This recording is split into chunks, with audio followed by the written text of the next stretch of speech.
Hi, welcome to the first video of the presentation. My name is Ben Smith and my friend Vagmi will also join me in this presentation. This presentation is part of assignment 3 of Dr. Ian Austin's Business and Asia unit at Edith Cowan University, which is also a continuation of assignment 1. As seen in assignment 1, the corporate cultures of Japan and South Korea has many similarities and differences.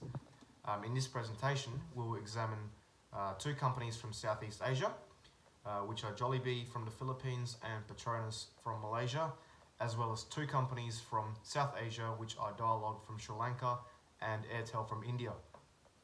The aim of this presentation is to compare and contrast several key aspects of the corporate cultures and operations of the four companies associated with their respective countries, with two more companies, with one from Japan and one from South Korea, which are Toyota and Hyundai. Firstly, Jollibee Foods Corporation is the largest Filipino fast food chain, which operates over 1,000 fast food restaurants around the Philippines. It is a food icon of the Philippines and is also regarded as its version of McDonald's, according to CNBC. Petroleum Nasional Berhad, or Petronas, on the other hand, is an oil and gas company from Malaysia, which will also be examined. And although the two companies have different purposes and are from different countries, they have a few things in common, which includes both companies being multinational and both sharing core values of integrity and honesty.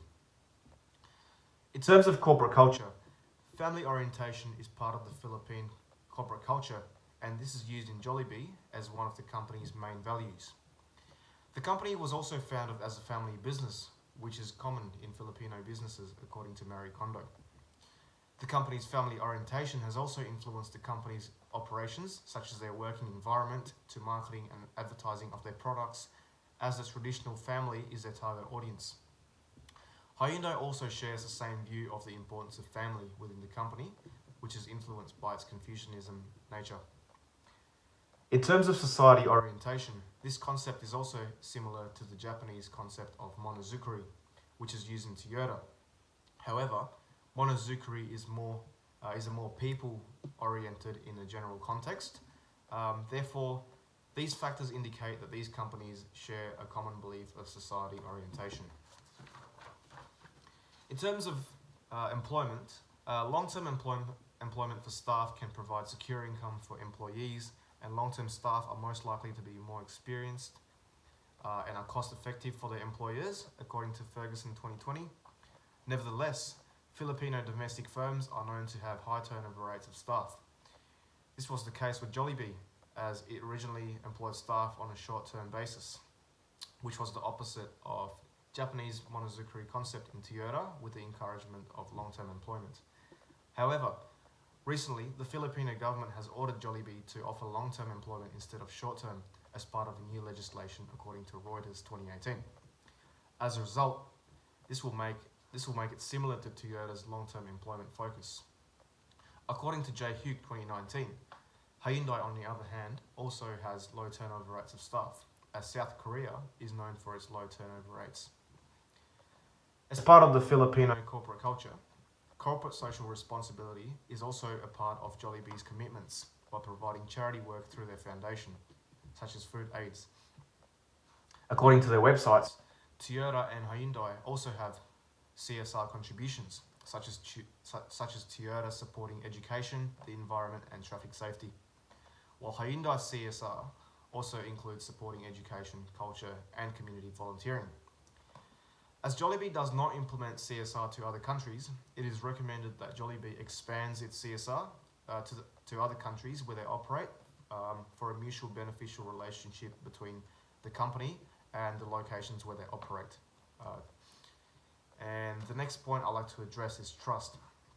According to SBS Cultural Atlas 2020, having trust is essential for Malaysians to conduct good business. And this is seen in Petronas, as trust is one of their shared values for cohesiveness. Other than in Malaysia, trust is also essential for doing business in Japan and Korea. For example, mutual trust is also part of Toyota's corporate culture, according to their website, which is derived from the Japanese social capital of order. According to Santander, building trusts and personal relationships are important for business relationships in Korea. Therefore, mutual trust is also part of the corporate culture of Hyundai, according to their ethical code of conduct for their suppliers.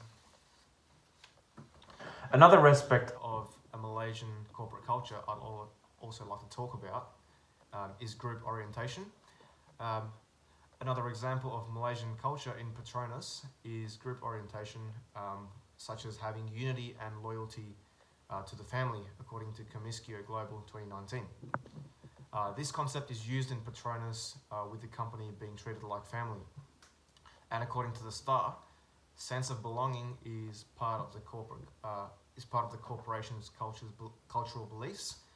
The corporation's CEO has also stated that if employees were to treat the corporation as their father's company, everything will be fine. This is similar to Toyota's long-term employment encouragement in terms of collectivism. And on the other hand, being a Chaebol, Hyundai is also family and group oriented. And according to Kim 2013, those are some of the characteristics of Chaebols. These factors indicate that all three corporations share the same collectivist beliefs. In terms of ownership and management, both Hyundai and Toyota are owned by families. According to Seculic 2018, Toyota is a family-owned business owned by the Toyota family and is also considered as a modern vertical keiretsu. On the other hand, Hyundai is a Chaebol as stated by Investopedia. This means that Hyundai is also owned and controlled by one family. Petronas is different, with the corporation being state-owned. However, the federal government of Malaysia have considered to sell stakes of the company to Malaysian states in order to decrease the debts of the Malaysian federal government, as stated by Reuters 2019. So these are the companies, the two companies from Southeast Asia which have been examined. In the next video, Vagmi will examine two telecommunication companies from South Asia, which are Airtel from India and Dialog from Sri Lanka, and to compare and contrast those companies with Toyota and Hyundai. Thank you very much.